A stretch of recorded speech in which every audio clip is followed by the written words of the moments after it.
I've been asked to tie this one for a while, so I finally got around to putting the video together. It's for my split wing, split tail CDC spinner. Bit of a convoluted name, but essentially it's a pretty generic spinner pattern that I use for a myriad of different olives. It really depends on what's been hatching, and then just adjusting the size of the hook. I don't tend to adjust the color of the body or anything too much after that. I think it's just the overall appearance, and we're fishing these a lot of the time into total darkness, and at that time it's pretty much like my sea wind fishing or sea trout fishing, that it's I'm pretty certain that you're down to silhouettes at that point more than the actual pattern. But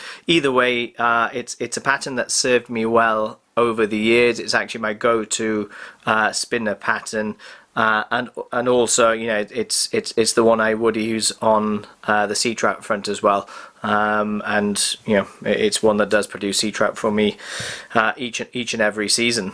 So really simple pattern in a way, especially if you just follow just a couple of tips that I'm going to put in the video for you. This time I'm actually using a size 12.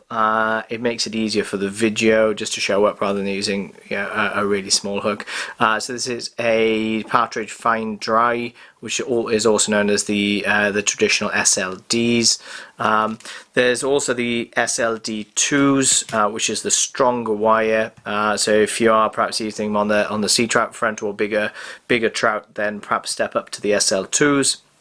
Or whichever hook takes your fancy. This is the one I have confidence in, and it's between this and the SLD2, neither has let me down, in fairness. It's just horses for courses. Make sure you're using the right hook for what you're likely to connect with. So on thread front, I'm using some, I guess it'd be called Primrose in Vivas 12O. Just going to start off just taking that onto the shank like so, and you're going to need this little tag end of thread. I'll show you why in a minute, but just keep that little, just that tiny little tag end. You'll need that in a minute, so keep that. And then for the tail, I'm using some what they call them, Mayfly tails. Essentially that's the American name for olives. So Mayfly tails in medium dun, which kind of appear like this. I think they're also known as fibbets. There's a few different names for them. I think they're also, a lot of people just use paint brushes. Pretty much the same sort of fiber. I'm going to take 2 of these, just pinch 2 off, make sure that the ends finish roughly around the same length. So if you've ever examined a spinner or seen spinners, you'll fully appreciate that the tail is really long, and don't be afraid of it. It obviously depends on the olive, the spinner of which olive, and the tail lengths can vary obviously, but as a rule, you can go at least twice the length of the body, at least twice the length. So don't be afraid of popping it way back here, and essentially you won't put the fish off anyway. And this this will act as a floating feature. It may sound a bit daft, but actually to break the surface film with such a fine fibre is quite difficult. So really fine fibres like this can actually hold the surface tension really well. So that extra bit of length and having them splayed does help with the buoyancy of. You want these spinners fishing in the water surface rather than on the water surface. I know a lot of people actually fish them drop bend, so they're actually and I believe you do find some spinners that are actually lost their tails and they're dropping their tails underneath the surface film to lay their eggs and stuff. Personally, this has always worked for me, and if it's not broken there's no need to fix it. But so yeah, again, around twice the length of the body, secure that in. and just take that down towards the bend. Cut off the excess and just take a turn behind the tails just to kick it up slightly. Not a lot, just to kick it up slightly.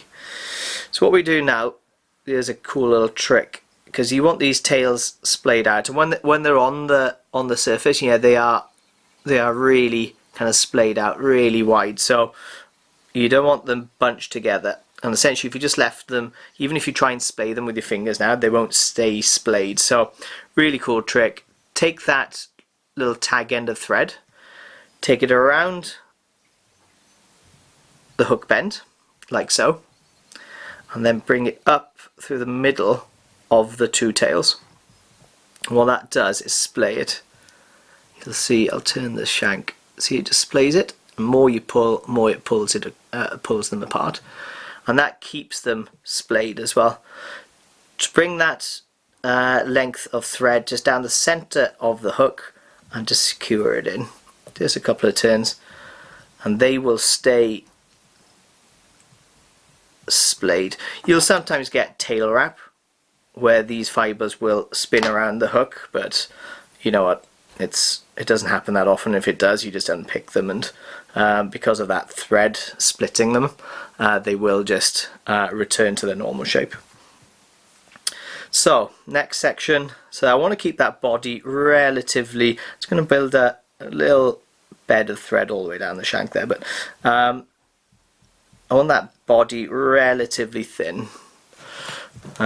Body, again, doesn't matter all that much. I've got some light olive. So this is just a really good generic pattern. Again, the one I'm actually doing here size wise is probably for something like an olive upright spinner. Again, a size 12, maybe a 14 wouldn't be far off that size. So I've got some superfine dubbing in light olive. I just want a really thin rope and slight taper to it, but really thin to begin with. Ease that up.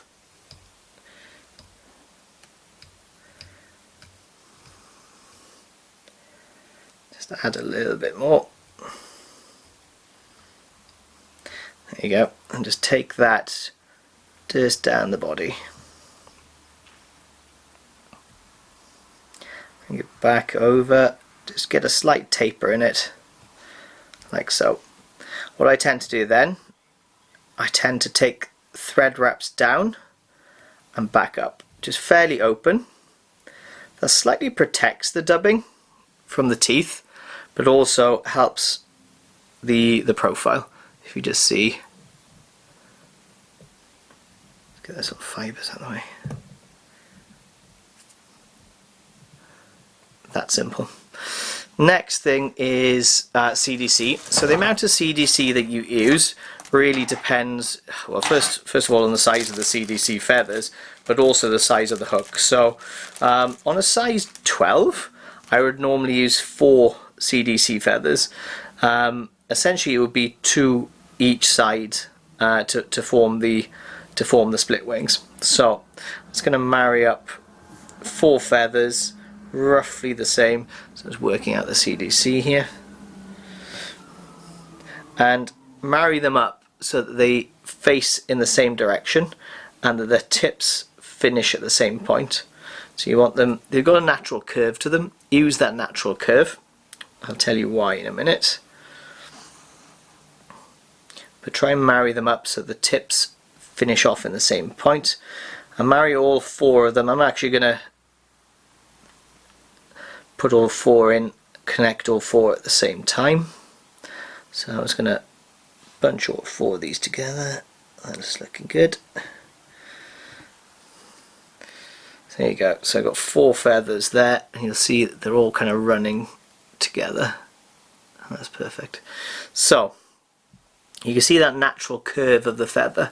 Essentially, I want that doing that, not doing that. So I actually want that slight curve upwards rather than downwards, and that helps with slight buoyancy. What we do now is, so measure that up.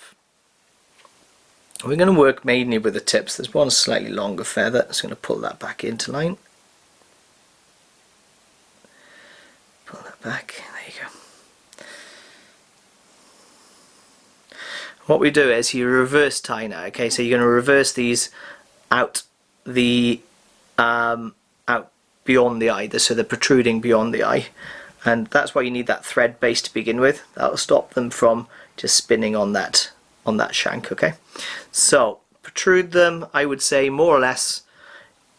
Don't make them too short, don't make them too long, but it's roughly the length of the hook. I would say the length of the hook is pretty accurate, protruding out the front end. So tie them in.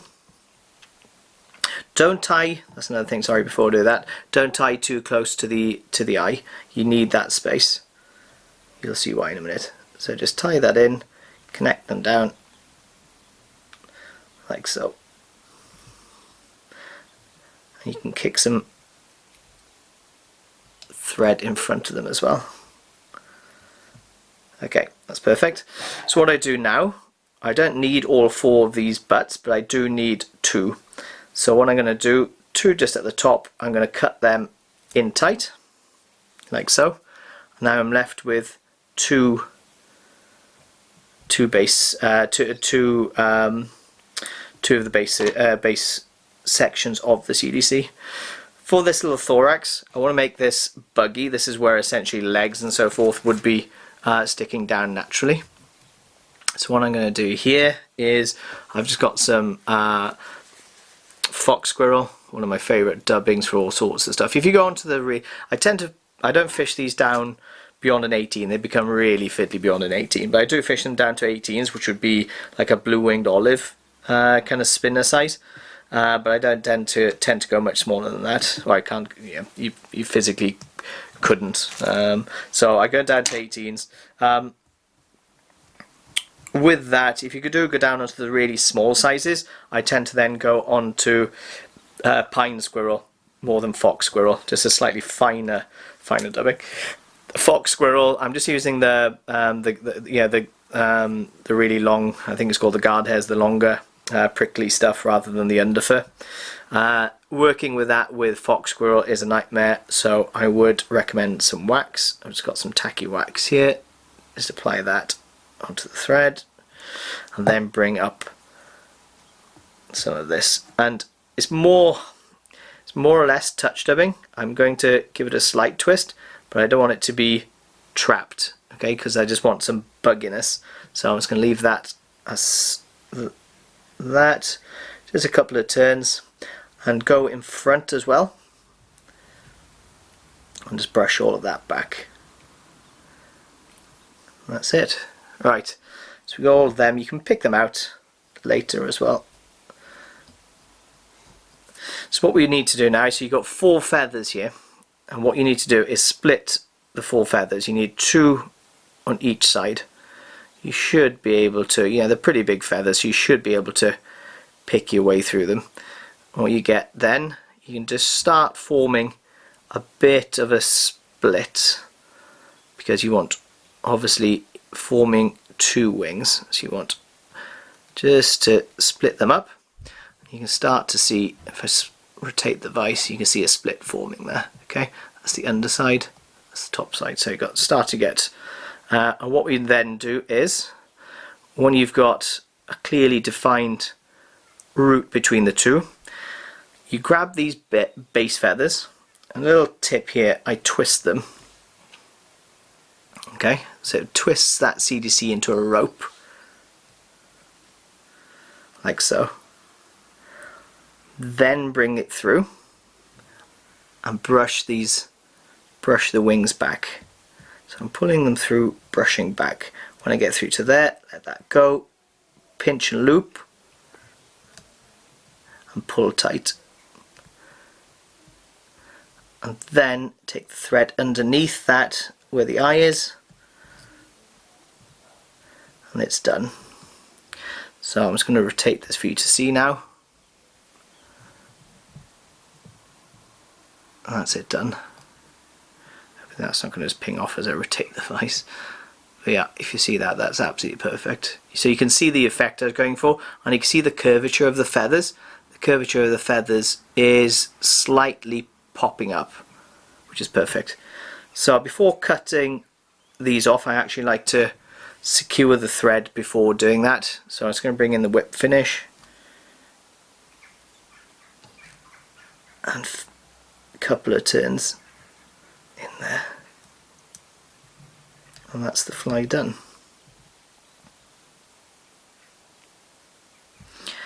So I'm on 12.0 here. I could probably use 10.0, but there's no need, especially in Vivas, which I find to be really strong. You could also pop, you know, when you're going down to the smaller sizes, go down to 14.0, 16.0. After you've cut there, again, because you've taken some thread turns in here just behind the eye, what then happens is it pops these base fibers up a little bit, which makes it easier to cut them. But also, what it also does is it gives you a very clear access to the eye when you're connecting the connecting your leader. And that's the fly done. So if I rotate that now, you'll see what you can do again with these, with the base, you know, we put the, I'm going to get my dye needle, the fox squirrel. You can pick it out. Bear with me for a sec. Had some varnish stuck on there. Pick out some of these legs, or you know, what we're imitating with the fox squirrel would be the legs. Just pick a few of them out. That's going to make it really scruffy on the water surface. It just chucks a fantastic silhouette. And that's it done. So that's, again, that size is, and you can see how flat it is there. Okay, so if you're talking about the water surface, you know, here's a piece of card or something. Yeah, if there's the water surface, you know, that fly is going to sit on the water surface, really on the water surface there. So there's nothing stopping it from, you know, you can see some loose fibers. There's nothing stopping it from really sitting tight on the water surface. The hook point usually drops under the water surface, and you are really just left with a perfect spinner imitation. Again, it's a pattern that served me well. Just vary the sizes according to the olives present, but beyond that, yeah, give it a try, and I hope it brings you some luck. Tight lines.